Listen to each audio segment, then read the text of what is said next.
So wala kang Oy, kinakatakutan. oy, oy. Ami. Yeah. Ami. Para sabihin ko sa inyo, wala akong pake. At saka sino man sabi sa inyo natatakot ako sa mami niyo? Huwag mo sabihin kahit nandito si Mami, ganyan pa rin katigas ang ulo mo. Hoy, para sabihin ko sa inyo, in plain Tagalog, kahit ano yung mami niyo, hindi ako takot. Eh kaya ako lang naman sinusunod nung araw yan eh. Dahil matanda na yan. Ha? Yan, kinalay araw na pinagtitirik sa mundong ito. Kaya kailangan sabihin mo. Pero totoo, tatampanin mo ba yan? Ganyan. Wala kakwet. Mami, takot na takot kayo. Takot mo siya sa akin. Harap mo siya.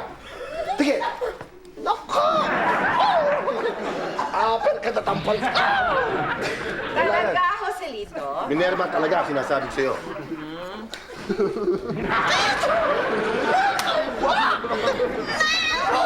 Ano sinasabi mo matanda? Sandali lang. Siya muna ang harapin ko. Ano sinasabi mo matanda? Sabi ko- Pilitan ka lang, pinagbibigyan mo ko at hindi ka takot. Sabi ko, Sige, sumunod ka ngayon. sabi ko, tita, matandain kayo. Ayaw mo, nakabilis ako. Ano,